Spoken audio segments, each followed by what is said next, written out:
Hello student, today we are going to do exercise 6.2. 6.2 का हम first question discuss कर चुके थे. Now today we are going to do the second question. The second question is, open your books first. You should have the accessibility of book and notebook too. While watching the video, you should have your book also. Exercise 6.2 का second question जो है वो ये है कि in the figure 6.29 A B is parallel to C D and C D is parallel to E F. A B is parallel to C D. A B is given that A B is parallel to C D and C D is parallel to E F.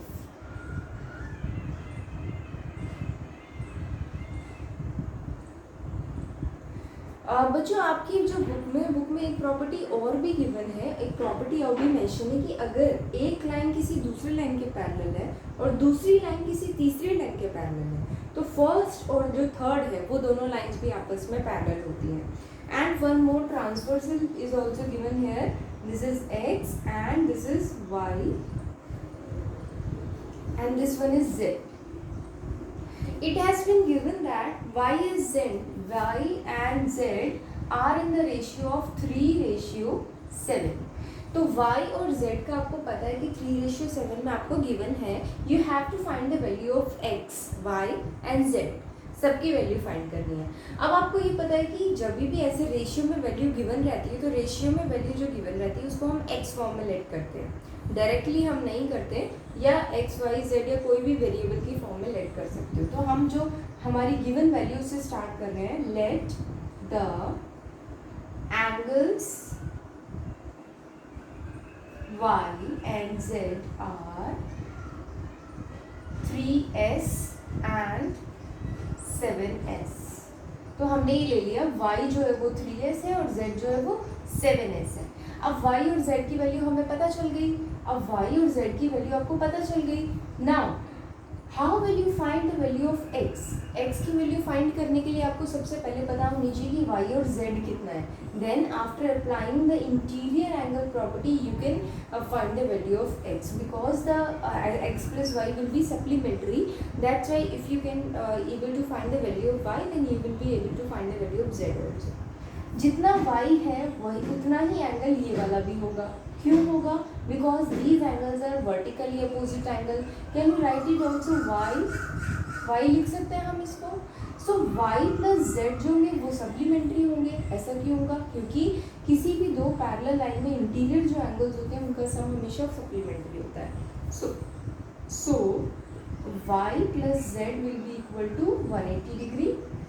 y हमने देखा है 3s है और z कितना है 7s equal to 180 degree. 7s plus this will be equals to 10s is equals to 180 degree. s will be equal to 18 degree. 10 division में आ जाएगा. 180 डिवाइडेड बाई 10 इज 18. तो अब 18 आ गया आपका s की value. Now you can find y as well as z. y will be equal to 3 into 18 and z will be equal to 7 into 18. ठीक है बच्चों. तो y आ जाएगा आपका 54 और ये आ जाएगा 112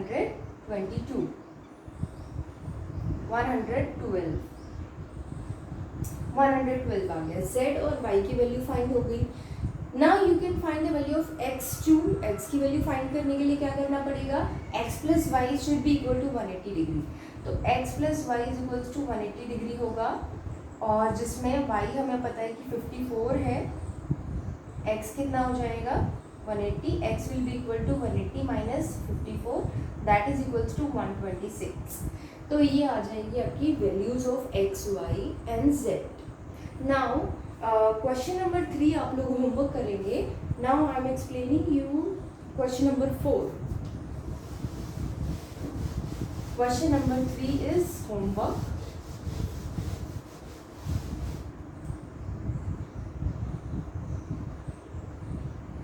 Look at the question number 4. Question number 4 is given in figure 6.31. PQ is parallel to ST. PQ is parallel to ST. I think ये क्वेश्चन मैंने डिस्कस कर दिया था आप लोगों से.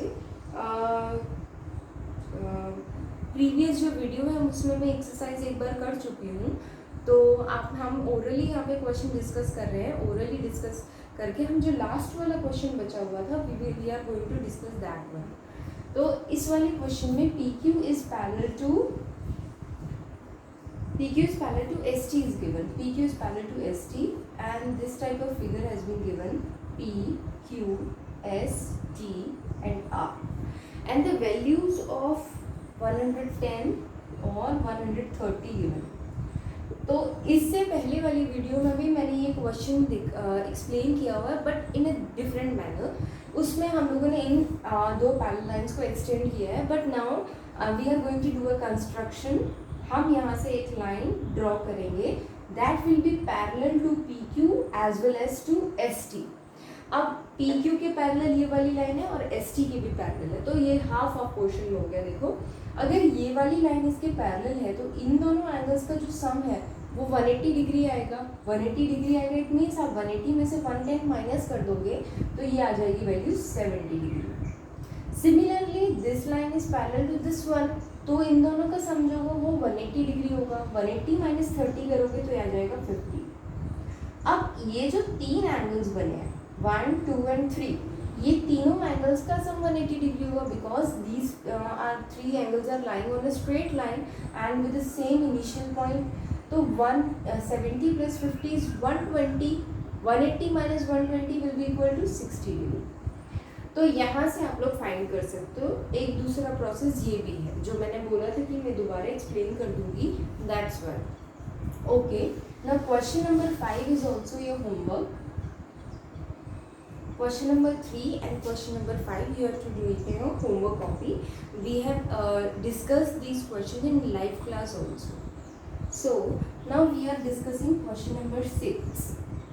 The question number 6 is based on a practical application. ये ज़रूरी नहीं है कि बुक में जो एप्लीकेशंस दिए हैं आप खुद के भी एप्लीकेशंस प्रैक्टिकल लाइफ में इनको आप खुद भी ऑब्जर्व कर सकते हो। दिस इज अ रे AB इज गिवन है और ये रिफ्लेक्ट होकर के यहाँ पड़ रही है और ये फिर से पैरेलल जा रही है फ्रॉम पॉइंट D। C है, सो ये PQ मिरर है और this is your RS mirror. Two mirrors are been placed parallel to each other, facing the plane side each other, not the rough one. यहाँ पर एक रे जा रही है AB, वो रिफ्लेक्ट होकर के फिर CD के फॉर्म में फिर वापस जा रही है where AB is not parallel to CD. You have to prove that AB is parallel to CD. To prove, जो हमें प्रूव करना है वो हमें प्रूव करना है कि AB is parallel to CD. AB और CD को पैरेलल प्रूफ करने के लिए आप लोगों को क्या करना है? सबसे पहले तो आपको पता होना चाहिए कि the angle of incidence is always equal to angle of reflection. So आप क्या करोगे, सबसे पहले एक नॉर्मल पुट करोगे यहाँ पे, normal that will be 90 degree to one surface and this will also be 90 degree to the other surface. Name it angle I and name it angle R। Now जो आपने नॉर्मल बनाया है, ये जो आपने नॉर्मल दो बनाई है यानी परपेंडिकुलर्स जो ड्रॉ की हैं, those perpendiculars are always be parallel because a parallel, अगर किसी लाइन पर परपेंडिकुलर पढ़ रहे हैं ये दोनों तो ये आपस में पैरेलल होंगे।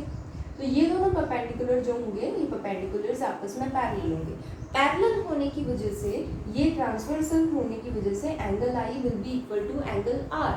तो हम प्रूफ में लिखेंगे, सबसे पहले कंस्ट्रक्शन आएगा, इससे पहले कंस्ट्रक्शन में आप लिखोगे draw perpendicular to PQ and RS।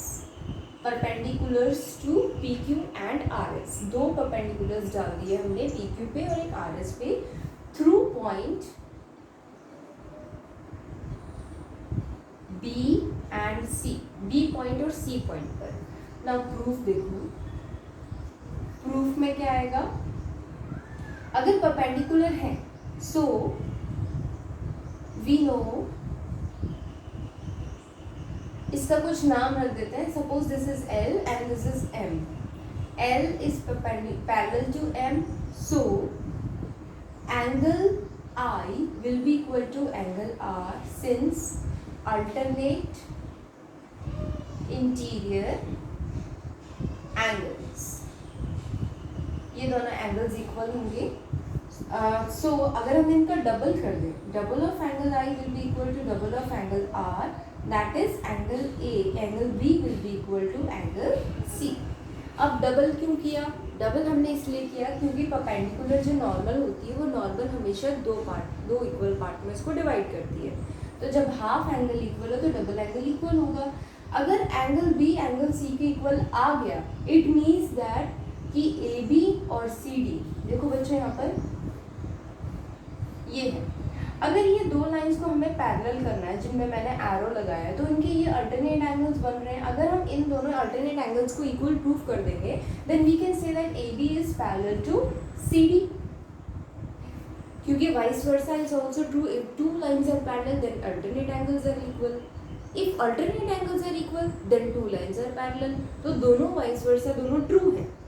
तो यहाँ पर हम बोलेंगे कि the alternate angles are equal, that is angle B is equal to angle C, so A B will be parallel to C D. So A B is parallel to C D. So from this question we can say that these two lines are parallel. Now your 6.2 exercise has been over. 6.3 में जो angles and property में हमने discussion किया है, discussion वो भी आपको video जल्दी ही मिल जाएगा.